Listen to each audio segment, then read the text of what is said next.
말씀은 우리 사도행전 19장 1절부터 우리 10절까지 말씀입니다. 사도행전 우리 19장 1절에서부터 10절까지 말씀 읽어 드립니다. 아볼로가 고린도에 있을 때 바울이 윗지방으로 다녀 에베소에 와서 어떤 제자들 만나 이르되 너희가 믿을 때 성령을 받았느냐? 이르되 아니라 우리는 성령이 계심도 듣지 못하였노라. 바울이 이르되 그러면 너희가 무슨 세례를 받았느냐? 대답하되 요한의 세례니라.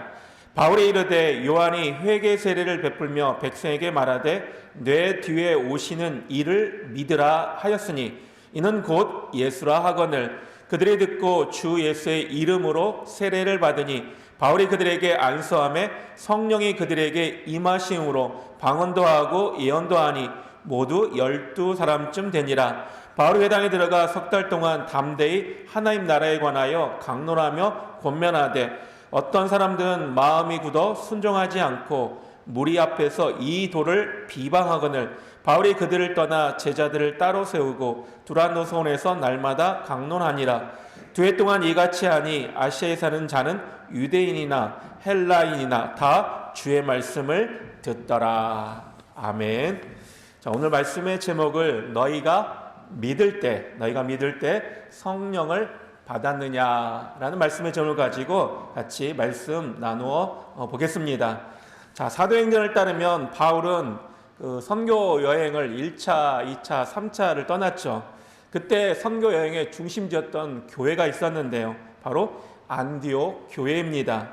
자, 안디옥 교회는 피곤하고 지쳐서 돌아온 선교사님들을 다시 한번 위로하고 또 용기를 주어 하나님의 그 사명, 그러니까 전도의 사명이겠죠.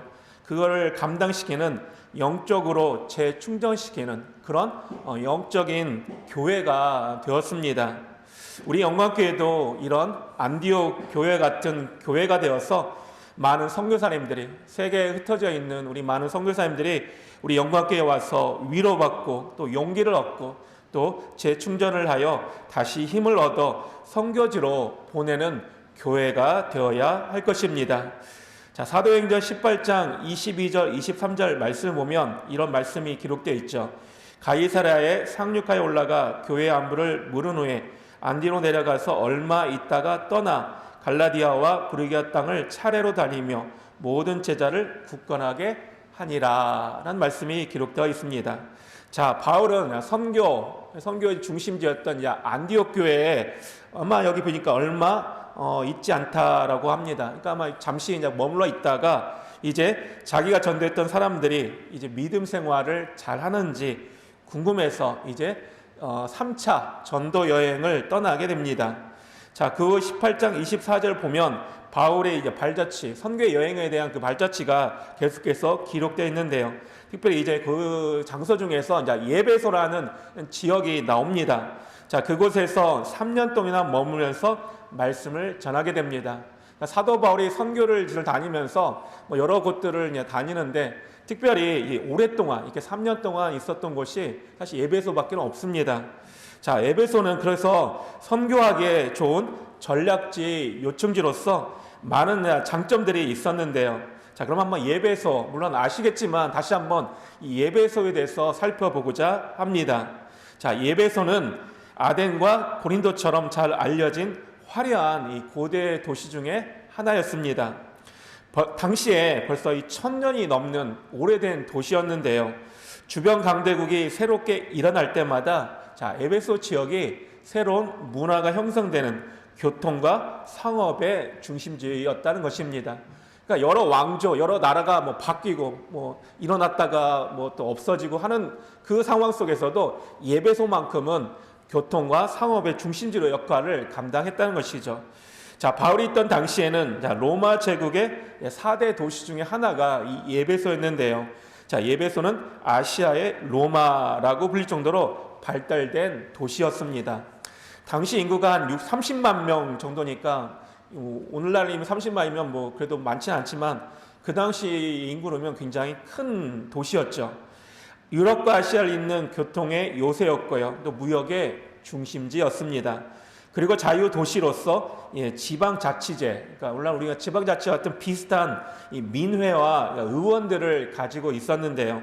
그 사도행전 19장 3절 말씀을 보면 이렇게 기록되어 있습니다. 만일 그 외에 무엇을 원하면 정식으로 민회에 결정할지라. 그러니까 재판할 때 민회가 있다는 것을 이제 말씀을 하고 있습니다. 자, 또한 예배소는 이 변증법이라고 하는 창시자인 이 헤라클리투스 등을 낳은 문화의 도시이자 예술의 도시이고, 또 예배소 사람들은 이 풍요와 다산을 상징하는 이 아데미 여신을 신으로 섬겼는데요. 자, 아데미 신전은 그 저는 아테네를 가보지 않아서 이 파르테논 신전을 보지 못했는데요. 사진을 보니까 굉장히 웅장하게 나와 있는 모습이 있는데요. 이 파르테논 신전보다 4배나 크다고 합니다. 그래서 세계 7대 불가사 중에 이 아데미 신전이 나와 있는데요. 16m 이상 되는 대리석 기둥이 무려 127개나 떠받치고 있는데요. 그 기둥은 당시 로마가 지배했던 국가들에게서 하나씩 기증받았다고 합니다. 아마 강제적으로 하나 이렇게 하나 만들어라고 물론 했을 것 같은데, 그것이 127개나 그 대리석 기둥을 1m, 2m가 아니라 16m니까 어마어마한 것이겠죠. 그러니까 바울 당시에도 이 성전, 이 아데미 신전을 보기 위해서 각국으로부터 수많은 사람들이, 그러니까 우리가 관광 좋은 명소가 있으면 찾아가듯이 그 당시에도 많은 사람들이 이 예배소를 찾았다고 합니다. 자, 이처럼 바울이 예배소를 방문했을 때 이 도시는 경제적으로도 풍요롭고 또 지식 수준이 높았고 또 미신도 성행했던 그런 도시였죠. 자, 사도 바울이 이렇게 역사적으로, 지리적으로, 문화적으로 중요한 요충지인 예배소에, 그러니까 자기의 모든 것을 아마 이렇게 다 한 거 보면 아마 이 선교의 깊은 뜻을 우리가 알 수 있지 않을까 생각되어집니다. 그러나 한편으로 한번 또 생각해 보면 복음이 전해지기 굉장히 어려운 또 지역이기도 했겠죠. 자, 그럼에도 불구하고 사도 바울은 이 예배소에서 가장 모범적인 복음 전도 사역을 감당했습니다. 오늘 우리가 사도행전 19장을 읽었는데요. 사도행전 19장을 보시면 예배소의 이 오순절이다라고 불리는 장이기도 합니다. 우리가 오순절 깨닫하시면 우리가 떠오르는 생각이 사도행전 2장의 우리 성령 강림 사건을 떠오르듯이 예배소에도 이 오순절 같은 성령의 사건이 임함으로 예배소 교회는 아시아의 복음 선교 중심 센터가 되었습니다. 바울의 3차 전도여행은 이 예배소를 중심으로 대부분 활동하였고요. 또 바울이 가장 오래 머무는 것도 예배소이고, 나아가 최고의 열매를 거둔 것이 바로 이 예배소이기도 합니다. 자, 본문은 바울이 예배에 도착했을 때 거기에 이미 몇 사람의 믿는 형제들이 있었는데요. 그들은 아마도 아볼로의 전도의 열매였지 않았을까 생각되어집니다. 그러니까 우리 19장 1절 보면 이렇게 나와 있죠.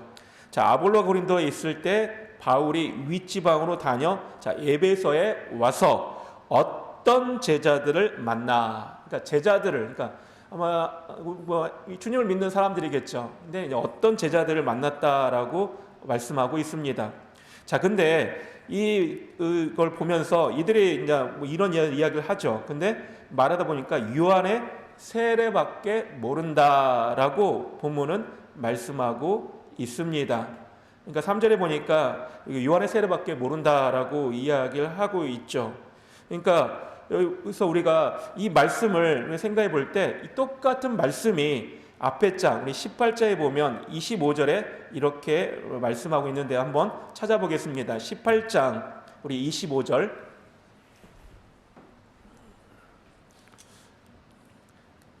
18장 25절 말씀 읽겠습니다. 그가 일찍이 주의 도를 배워 열심으로 예수에 관한 것을 자세히 말하며 가르치나 요한의 세례만 알 따름이라. 아멘.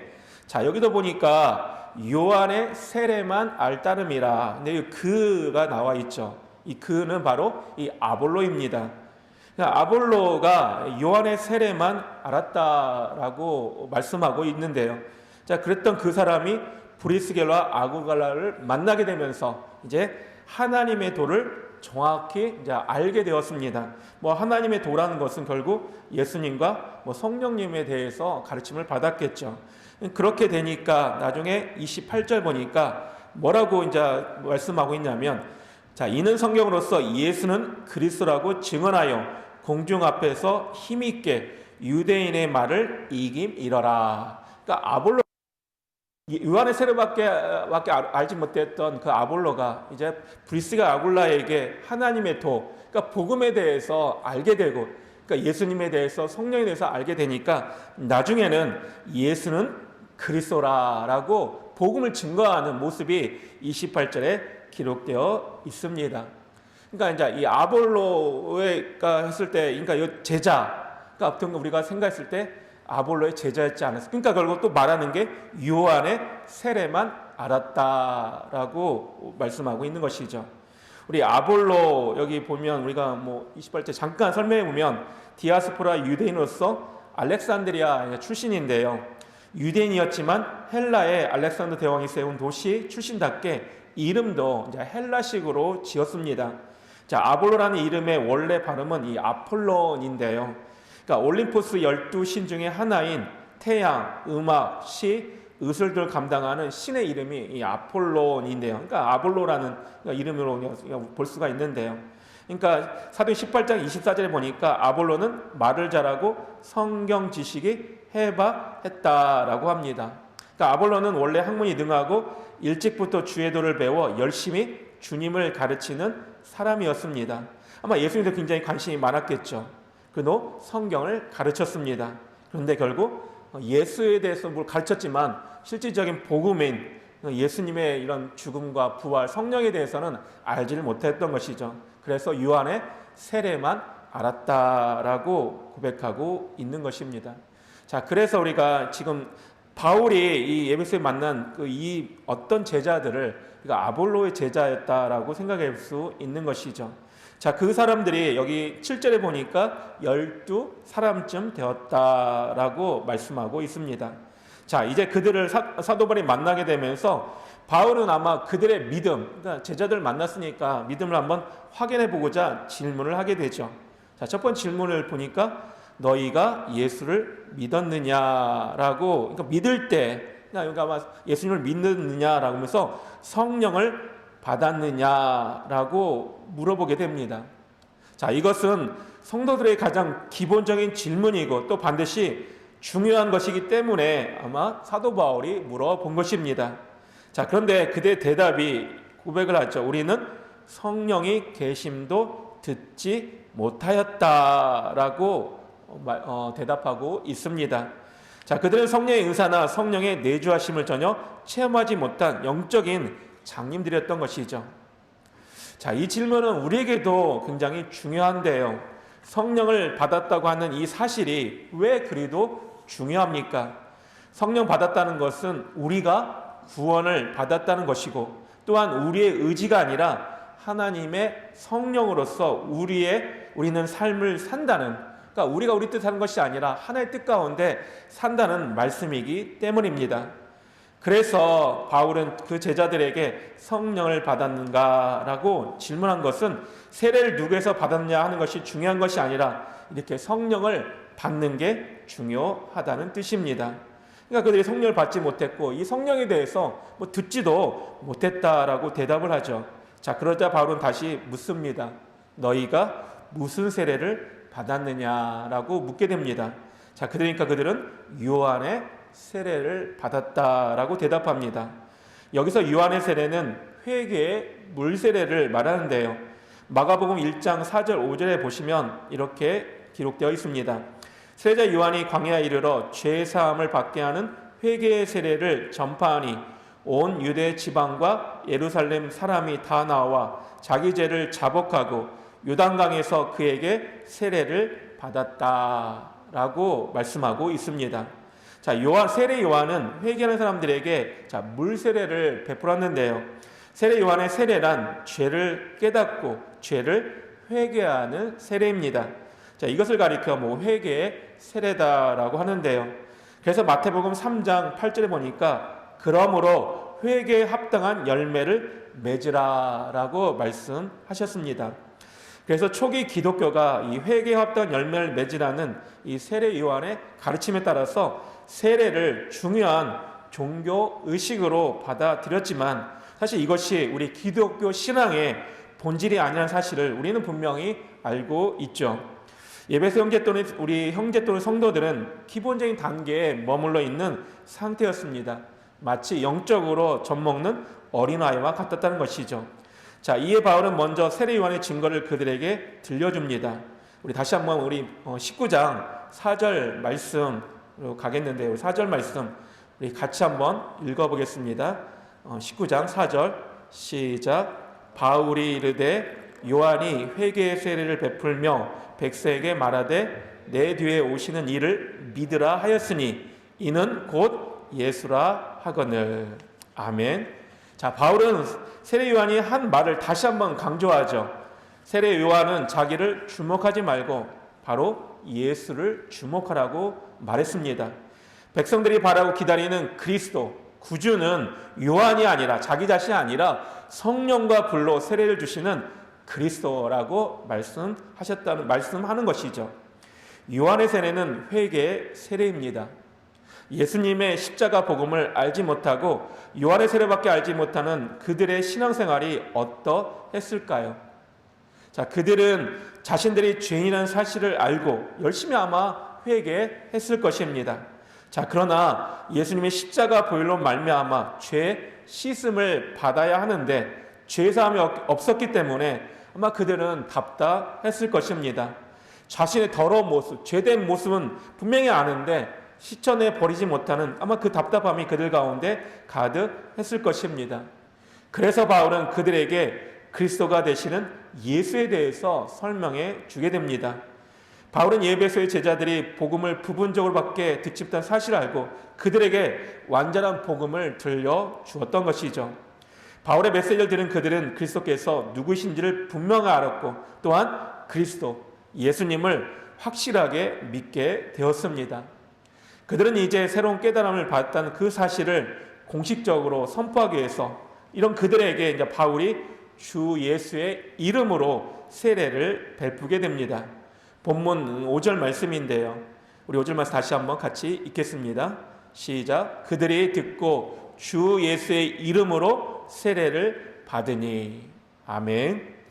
기독교 신앙에서 회개에 합당한 삶도 우리가 물론 중요하지만 그보다 더 중요한 것은 예수 그리스도의 복음을 믿는 믿음이 중요하다는 뜻입니다. 회개에 합당한 삶을 부정한 것이 아니라 죄를 용서하여 주시는 예수 그리스도를 온전히 나의 구주로 믿을 때 우리가 거듭남, 구원의 역사를 통하여 성령님이 우리와 함께 하신다는 역사입니다. 그래서 요한복음 1장 12절에 영접하는 자, 곧 그 이름을 믿는 자들에게는 하나님의 자녀가 되는 권세를 주셨으니. 또 우리가 잘 요한복음 3장 16절 말씀, 하나님이 세상을 이처럼 사랑하사 독생자를 주셨으니 이는 그를 믿는 자마다 멸망하지 않고 영생을 얻게 하려 하심이라. 하나님이 그 아들을 세상에 보내신 것은 세상을 심판하려 하심이 아니요 그로 말미암아 세상이 구원을 받게 하려 하심이라. 아멘. 또 계속해서 6절에 보니까 자, 바울이 이제 그들에게 안수를 합니다. 세례를 받으면서 바울이 안수하는데요. 자, 그때 어떤 일이 일어납니까? 성령이 그들에게 임하심으로 방언도 하고 예언도 하니. 바울이 그들에게 안수하자 그들이 예수님의 이름 세례를 받는 순간 바로 예루살렘의 다락방과 같다. 아까 오순절 성령 강림의 사건이 있었죠. 그 성령의 역사가 지금 바로 여기에 다시 나타나게 됩니다. 그때는 120명의 성도였다고 하는데요. 여기 보니까 12사람의 성도가 성령 강림의 사건을 결국 맞이하게 되는데요. 자, 왜 하나님께서 이런 성령 역사를 보여주셨을까? 왜 이런 일이 일어나게 되었을까? 당시에는 오늘날 우리가 갖고 있는 것과 같은 성경이 없었습니다. 그래서 하나님의 뜻이 무엇인지를 분명하게 식별할 수 있는 기준이 없을 때였죠. 오늘날 우리가 성경에 비추어서 모든 일을 판단하면 되지만 그때는 그럴 수가 없었던 것입니다. 그래서 어떠한 일이 하나님의 섭리에 의한 것이라는 이 사실을 입증하기 위해서는 특별한 역사가, 기적의 역사가 필요했다는 것이죠. 그들은 이제 죄사함의 기쁨과 은혜를 체험하게 되었습니다. 그동안 죄의식에 억눌려 살았었는데 죄의 사슬에서 해방된 그 자유, 그 주님 안에서, 믿음 안에서 자유를 만끽하게 되고요. 뿐만 아니라 바울이 그들에게 안수할 때 성령이 그들에게 임하심으로 방언도 하고 예언도 하는 성령의 은사를 체험하게 되었습니다. 하나님께서는 그동안 율법 신앙에 갇혀서 힘들게 신앙생활해 온 에베소 성도들에게 성령의 은사를 선물로 허락하심으로써 영적인 그 세계에 들어갈 수 있도록 인도해 주셨다는 것이죠. 고린도전서 12장 3절에 보면 그러므로 내가 너희에게 알리노니 하나님의 영으로 말하는 자, 그러니까 하나님의 성령이 있는 사람은 누구든지 예수를 저주할 자라고 하지 아니하고, 그러니까 예수님을 저주하지 않는다는 것이겠죠. 또 성령으로 아니하고는 누구든지 예수를 주라고 할 수 없느니라. 성령이 없이는 예수님을 주님이라고 고백할 수 없다는 말씀입니다. 또 로마서 8장 9절에 보니까 만일 너희 속에 하나님의 영, 그러니까 성령이 거하시면 너희가 육신에 있지 아니하고 영에 있나니 누구든지 그리스도의 영, 성령이 없으면 그리스도의 사람이 아니라. 그러니까 믿는 성도가 넌 될 수 없다라는 것이죠. 이렇듯 성령이 우리 안에 내주하시고 인치심을 받아야 진정한 그리스도의 제자, 성도가 될 수 있다는 것입니다. 성령의 감동으로 믿음의 확신을 가지고 사는 그리스도인들은 그 속에 항상 감사와 감격이 있고 기쁨이 있으며 어떤 환난과 시험이 와도 그리스도에게서 떨어질 수 없는 그 관계가 우리에게 있다는 것이죠. 그래서 로마서 8장 30절에 보니까 누가 우리를 그리스도의 사랑에서 끊으리요, 환난이나 공고나 박해나 기근이나 적신이나 위험이나 칼이랴. 아멘. 하나님의 사랑에서 어떤 것도 우리를 끊을 수 없다라고 말씀하고 있는 것입니다. 오늘 이 시간 성령을, 너희가 믿을 때 성령을 받았느냐라는 이 사도 바울의 질문을 한번, 우리는 사실 성령을 받았죠. 예수님을 믿었기 때문에 우리 성령을 받았습니다. 그래서 저는 이 질문을 이렇게 한번 바꾸어서 우리 자신들에게 한번 질문하고 싶은데요. 자, 성도님 여러분들은 믿음 생활 하시는데 성령 충만하십니까? 믿음 생활 하시는데 지금까지 여기까지 오셨는데 여러분 계속 성령 충만한 삶을 살고 있으십니까? 우리 성령 충만한 삶을 산 대표적인 사람, 여러 사람들이 성경에 기록이 되어 있는데요. 두 사람만 대표적으로 뽑으라면 베드로와 오늘 보면 나오는 바울이겠죠. 자, 그 중에 한 베드로 한번 생각해 보고자 합니다. 누가복음 5장 1절과 11절 말씀, 베드로에 대해서 나와 있는데요. 그 말씀을 요약하면 이렇죠. 자, 밤이 새도록 고기를 열심히 잡으려고 했지만 잡을 수가 없었습니다. 그래서 게네사렛 호숫가에서 그물을 싣고 있던 시몬의 배 예수님이 찾아오십니다. 그래서 말씀을 전하신 후에 예수님께서 시몬 베드로에게 명령하죠. 깊은 데로 가서 그물을 내려 고기를 잡으라 라고 베드로에게 말씀하십니다. 지금까지 열심히 사실 해서 고기를 잡으려고 했는데 아무것도 잡지 못한 베드로에게 다시 깊은 데로 가서 고기를 잡으라고 하는 주님의 말씀이 이해가 될 수는 없었겠죠. 그런데 주님의 말씀에 의지하여 깊은 곳에 그물을 내립니다. 그러자 성경은 그물이 찢어지도록, 그러니까 엄청나게 고기를 많이 잡았다라고 기록하고 있습니다. 자, 이럴 동안 시몬 베드로는 예수님의 무릎 아래 엎드려 주여 나를 떠나소서 나는 죄인입니다 라고 고백합니다. 하나님의 자녀의 변화된 모습의 첫 번째 모습은 바로 주님의 말씀이 믿어진다는 것이죠. 그 후에 성령이 임재하심으로 자신의 추한 모습을 깨달아 알게 되면서 두 번째 하는 고백이 나는 죄인입니다 라는 고백이 저절로 나오게 된다는 것입니다. 시몬 베드로가 누구입니까? 혈기왕성하죠. 또 급한 성격을 가진 사람이죠. 그래서 예수님이 잡혀가시던 그 감난산에서 대제사장 말구의 귀를 칼로 베었던 바로 시몬 베드로고요. 또 주님을 난 버리지 않겠습니다. 다른 누구가 버리더라도 나는 결단코 저 주님을 버리지 않겠습니다. 호응 장담했지만 자신의 죽음이 두려워서 새벽닭이 울기 전에 3번 주임을 모른다라고 부인했던 사람이 시몬 베드로이지 않습니까? 또한 시몬이란 이 단어, 이 히브리어로 이 시몬이 시몬인데요. 자, 우리가 잘 아는 야곱의 12아들 중 두 번째 아들 이름이 시몬입니다. 특이하게도 창세기 49장 5절 7절 말씀을 보면 야곱이 마지막 유언할 때 두 번째, 세 번째 아들인 이 시므온과 레위를 저주합니다. 자, 시몬과 레위는 형제요, 그들의 칼은 폭력의 도구로다. 그들의 분노대로 사람을 죽이고 그들의 혈기대로 소의 발목 힘줄을 끊었음이로다. 그 노여움이 혹독하니 저주를 받을 것이요, 내가 그들을 야곱 중에서 나누며 이스라엘 중에서 흩으리로다. 야곱이 그러니까 12아들을 축복하면서 나눈 말씀 중에 특별히 두 번째, 세 번째인 바로 시므과 레위에 대해서 할 때 사실 축복의 말씀이 아니라 저주의 말씀을 하고 있는 것이죠. 야곱은 왜 자식들을 저주했을까요? 창세기 34장에 보면 야곱이 세겜성에 장막을 치고 있을 때 아내 레아가 낳은 딸 디나가 세겜성에 놀러 갔다가 히위 족속 중 하몰의 아들에게 디나는 강간을 당하는 사건이 일어납니다. 그때 시므과 레위가 분개하죠. 자기 동생을 그렇게 했으니까. 세겜과 하몰 그리고 그 아버지까지 속여서 할례를 받으면 자신의 누이를 줄 수 있겠다라고 거짓을 말하여 하몰과 그의 아들 세겜이 그들의 성읍 사람들과 함께 할례를 받게 되었습니다. 그 제3일에 그들의 할례로 아파할 때 시몬과 레위가 칼로 그 성읍을 기습하여 모든 남자를 죽이는 사건이 기록되어 있습니다. 자, 이 일은 거룩한 할례를 자신의 복수의 도구로 사용하여 하나님께서는 야곱을 통해서 진노하신 것이죠. 그래서 시몬과 레위는 가나안에 들어갈 때 땅을 배분받지 못하게 됩니다. 자, 그러나 긍휼히 말하신 하나님께서는 시몬의 후손들을 유다 지파에 얹혀 살게 하셨느냐? 그리고 그 밑에 터부살이로 살게 하시는데요.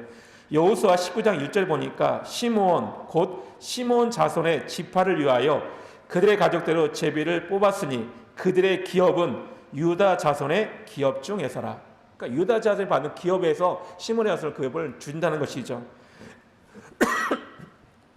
시몬 자손의 이 기업은 유다 자손의 기업 중에서 취하였으니 시몬 자손이 자기의 기업을 유다의 기업 중에서 받음이었더라 라고 9절에도 기록되어 있습니다. 오랜 시간이 흘렀지만 하나님께서는 저주받은 후손의 삶을 살았던 이기적이고 혈기 가득한 시몬의 후손인 베드로에게 유다 자손의 후손인 예수 그리스도를 통하여 하나님의 놀라운 약속의 말씀을 이루셨습니다. 하나님 당신이 시몬 베드로의 기업이 되어 주신 것이죠. 그러므로 이제 베드로는 자기의 의지가 아니라 하나님의 성령으로 개바, 또 다른 이런 개바 반석의 삶을 살게 되었습니다. 변화된 사도 베드로의 삶은 성령의 이끌림에 의하여, 성령 충만의 삶을 통하여 주의 예수 그리스도를 위하여 순교까지 맞이 않는 하나님께 영광을 돌리는 성령 충만의 삶을 살았다는 것이죠. 혹시 아직도 우리의 이름이 시몬 베드로입니까? 아니죠. 예수님께서는 새로운 이름을 우리에게 주셨습니다. 성도라는, 그리스도인이라는, 하나님의 자녀란, 제자라는 우리의 이름을 바꾸어 주셨습니다. 이제 우리의 인생의 목적이 달랐다는 것이죠. 비록 사는 방법은 다양하여도 우리의 목적은 영혼을 구원하고 하나님께 영광 돌리는 삶을 살게 되었다는 것입니다. 우리 주님께서는 날마다 내 인생의 배에 들어오십니다. 내가 거절하든 싫어하든 도망치든 그것에 관계없이 내 삶의 배에 오르신다는 것이죠. 그러므로 우리의 고백은 나는 죄인입니다. 나를 떠나소서 라는 베드로 같은 믿음의 외침이 우리 날마다 삶 속에서 터져 나와야 할 것입니다. 성령께서 우리 마음 안에 확실한 믿음을 주시기를 간절히 소망해야 한다는 것이죠. 두 번째 바로 사도 바울인데요. 성령 충만한 사도 바울은 가는 곳마다 예수님과 하나님 나라에 대한 말씀을 선포했습니다. 특별히 예배소에는 저 유명한 두란노 서원을 따로 만들어 날마다 이 하나님의 말씀을 가르쳤습니다. 그렇게 성령 충만한 삶을 사니까 하나님이 이제 바울의 손을 통하여 놀라운 능력을 행하게 하셨습니다. 자, 심지어 바울의 그 손수건이나 앞치마를 가져다가 병든 사람에게 얹으면 병이 떠나가고 심지어 악귀도 물리치게 되었다는 것이죠. 그뿐만 아니라 바울을 통하여 성령의 강력한 임재를 맛보았던 그 12명의 제자들, 아마 예배소 교회의 기둥 같은 역할을 감당했을 것입니다. 당시 예배소 교회 성도들이 성령 충만한 믿음으로 세워지면서 예배소 안에 큰 소동이 일어났습니다. 그것은 성도 12사람의 힘으로는 이룰 수 없는 엄청난 역사였는데요. 그것은 사람의 힘으로 한 것이 아니라 바로 성령의 능력으로 일어난 일임을 증명하고자 했을 것입니다. 사도행전 1장 8절 말씀을 잘 아시죠? 오직 성령이 너희에게 임하시면 너희가 권능을 받고 예루살렘과 온 유다와 사마리아와 땅끝까지 이르러 내 증인이 되리라 라는 말씀이 기록되어 있지 않습니까? 성령이 임하시니까 권능을 받고 놀라운 일들이 일어난다는 것이죠. 예배소 교회, 그래서 하나님이 놀랐으니까 20절 말씀 보면 주의 말씀이 힘이 있어, 여기 보니까 이와 같이 주의 말씀이 힘이 있어 흥왕하여 세력을 얻으니라. 아멘. 많은 사람들이 믿고 자복하고 회개하였습니다. 심지어 마술하던 사람들이 책을 모아 군중 앞에서 불사르기도 하였는데요. 책값을 계산하니 은 5만이나 되었다고 합니다. 몰라요. 한번 통계로 하면 10억 원 이상, 더 많은 화폐의 가치가 되지 않을까 싶은데요. 그러니까 엄청난 책들, 그러니까 그 마술을 행했던 그 책들이 그만큼 있었다는 것은 그 도시가 여러 가지 이런 이단과 이런 여러 가지 것들이 있었다는 것인데요. 그것을 다 불태우는 놀라운 역사가 나타나게 됩니다. 복음으로 변화되는 엄청난 사건이었다는 것이죠. 또한 27절 계속해서 보면 예배소에서 아데미 신상을 만들어 팔던 사람들이 생계 위협으로 소동을 일으키는 장면들이 기록되어 있습니다. 자, 이렇듯 요한의 세례만 알던 사람들이 예수님의 복음이 제대로 전파되니 성령의 역사가 일어나고 그 많은 사람들, 이런 일들이 믿게 되고 회개하는 놀라운, 또 다른 이런 아데미 신상을 만든 사람들까지 소동을 일으키는 놀라운 역사가 일어나게 된 것입니다. 그러므로 우리 믿는 성도들은 성령의 충만한 믿음을 구해야 한다는 것이죠. 코로나19 정말 힘들고 어려운 상황입니다. 근데 우리가 이 상황 속에서 움츠러드는 것이 아니라 우리가 성령의 다시 한번 강력한 역사를 체험하기를 소원하는 마음을 가지고 있어야 한다는 것이죠.